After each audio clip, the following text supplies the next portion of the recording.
Okay. We're focusing this month um, on the second of the five remembrances that were of the nature to sicken and experience illness. And Jay gave such a lovely talk Monday about how we relate to pain and illness and the impact of resistance when it comes to suffering. Illness, she said, is not diminishment, but our teacher if we allow it to be. And I really wanted to build on some of those lessons and the wisdom that she offered. So I don't know if this is true for all of you, but I'm guessing that everyone here at some point has had something like a cold and been really stuffed up and had the thought like, when this passes, I will never, ever, ever take breathing through my nose for granted ever again. And then like, when you're on the other side of it and feeling better, it doesn't always take so long to forget that and to forget those moments of struggle and the vow to appreciate breathing through our nose for the rest of our lives. And I think this is common and points to kind of how fickle our minds and hearts can be. We do tend to appreciate things more when they're gone or when they change. And when things are good, when our health is stable, we can tend to forget Bill's frequent reminder of it will not always be so. Illness, sickness is that reminder of how vulnerable we are and how fragile these bodies are, how subject to change in any moment life is. And a reminder, as Susan had shared, of how incredible our bodies are, that they do function most of the time in all of these ways that we can take for granted and often are not even so curious or interested in. And like most people, I've experienced some sudden and brief ailments, some chronic ailments that have kind of gone to the core of my body's functioning related to breathing and digestion and moving without pain. And they've really been my teacher. Jay talked about humility on Monday, and I just really want to echo that. When I have had a flare, say, of ulcerative colitis or of chronic back pain, I'm really humbled to remember the truth of anicca, impermanence. Everything is changing. And the truth of dukkha, the suffering that can come because of that instability. And anatta, recognizing, wow, I really don't have control over this body. It's actually not mine in the sense that, like, it's not subject to laws that I dictate. It's not separate from everything else. It's subject to the laws of nature. I was thinking about when illness comes suddenly and quickly, it can really rattle the foundations of our sense of selves and our lives. And some of you know that a few years ago, I developed pneumonia really suddenly and landed myself in the hospital. And I can still just so clearly remember lying in the hospital bed, and I wasn't able to rest or sleep. I couldn't take attention away from my breath because if I didn't consciously breathe, then I would choke and gasp and lose my breath. And the same if I fell asleep, even for a moment, my body would wake me up with panic because my breathing would become restricted.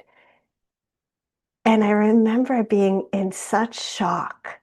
Like, how could it be this way this fast? And the focus and the effort that it took just to be with my body moment to moment. And for months afterward, the deep appreciation for the breath, for being able to breathe. and the appreciation to eventually be able to rest and to sleep, and then eventually to be able to sleep flat, right? Not all propped up. And I still have to remember to appreciate that.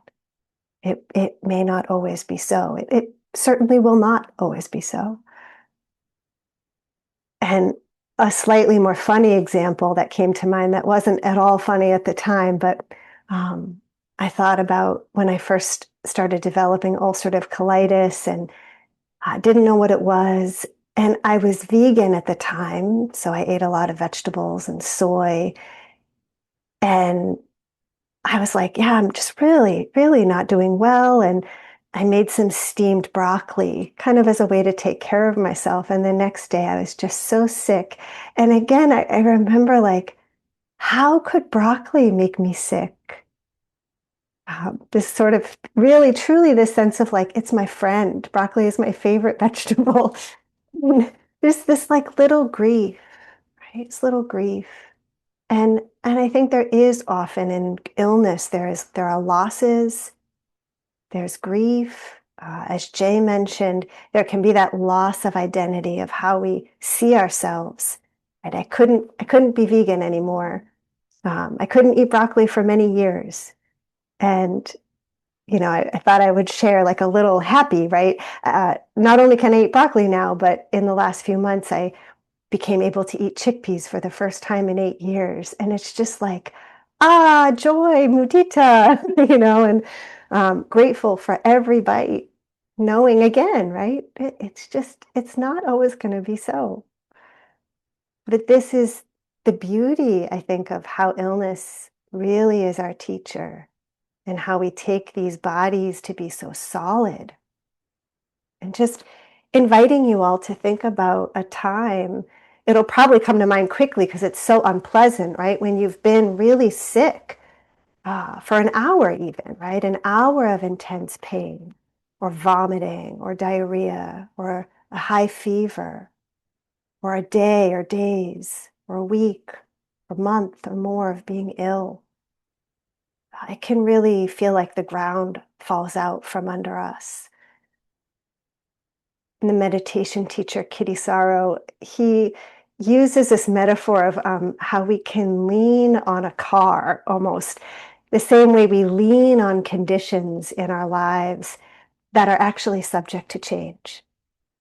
Right. And I love this. A car is going to eventually drive away.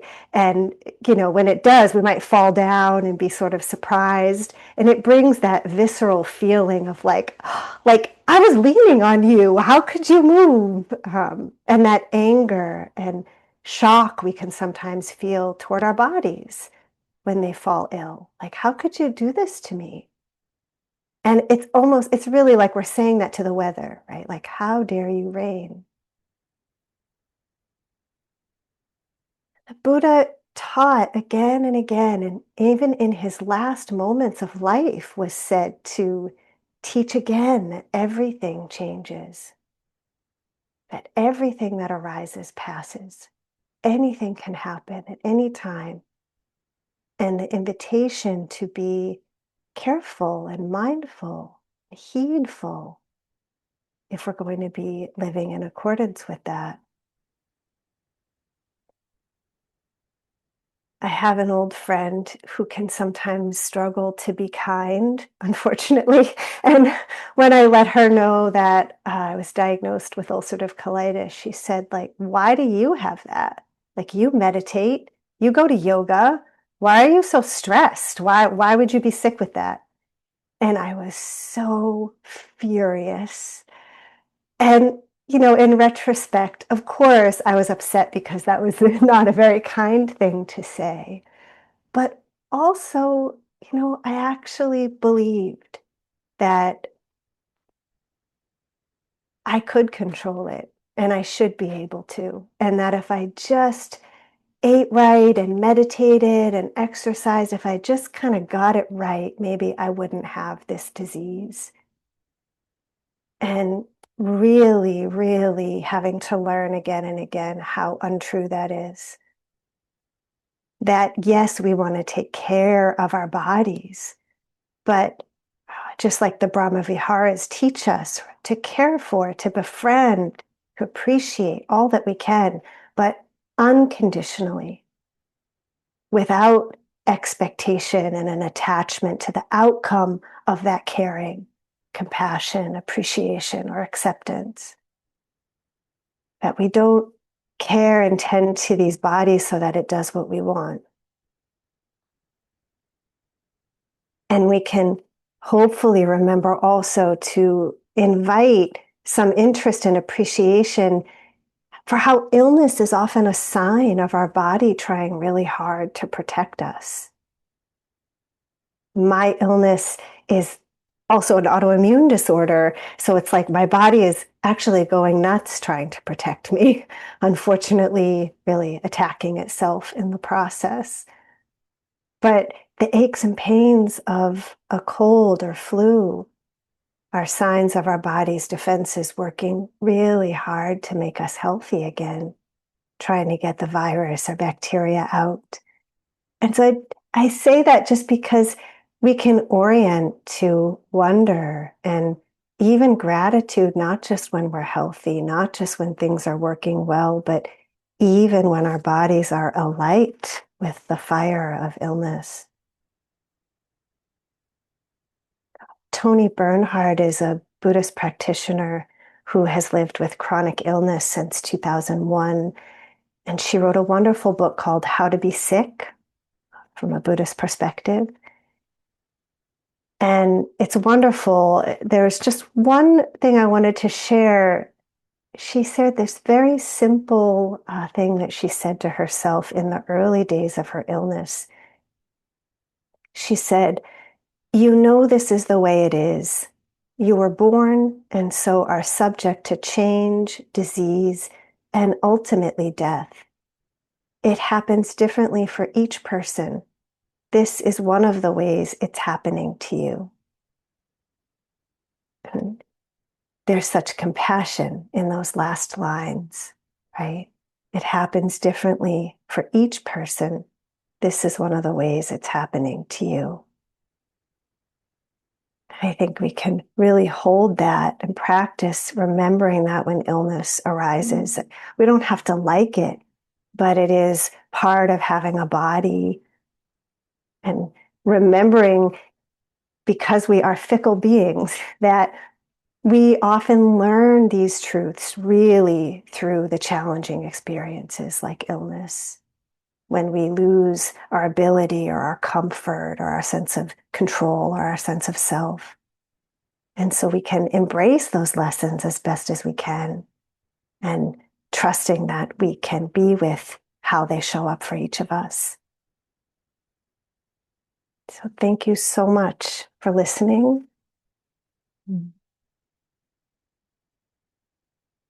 And just wanting to send compassion also to anyone who is experiencing illness in any form right now. And so just take your time to transition in any way that feels right, to maybe moving a little bit, letting the body adjust, open up. Allowing words to kind of flow past, and just bringing attention very gently back here, this body, this being, this breath, this moment.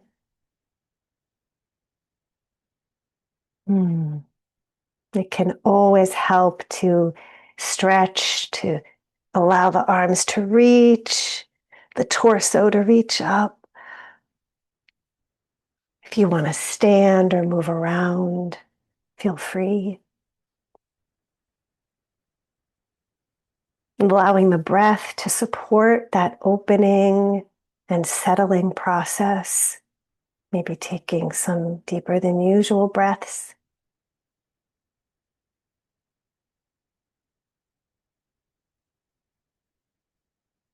And find your way to a posture that feels supportive and comfortable today. May be different from your usual posture. You may want to lay down. or stand or sit with some supports.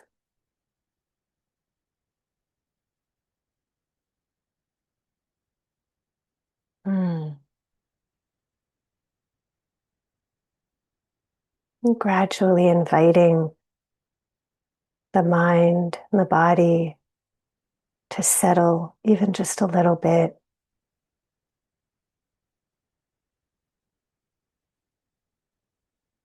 We can invite the attention to rest with whatever your anchor may be.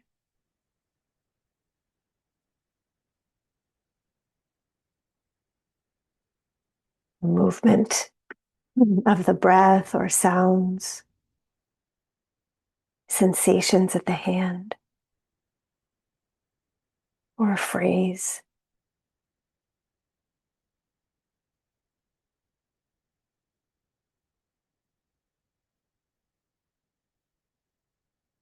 And see if we can allow the attention to connect and follow the movement of your anchor without forcing, without tightness.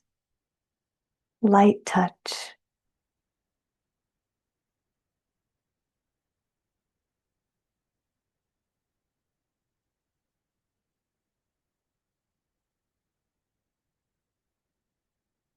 And on offer today, if you'd like, is just noticing change.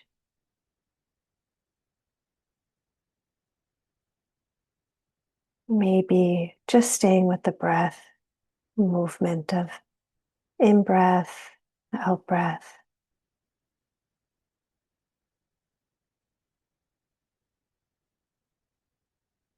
coming and going of sounds.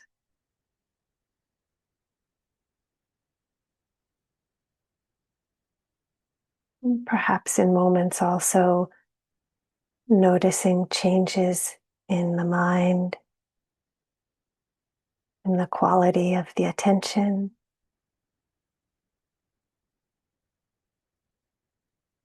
the energy in the body,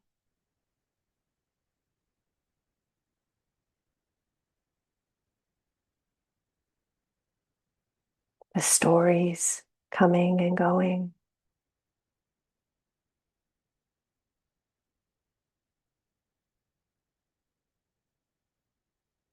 Noticing without judgment, orienting toward understanding as best we can.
And there be space in the mind and heart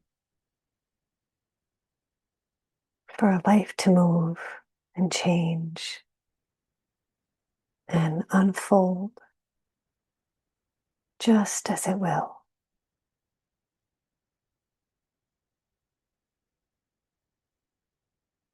just as it does.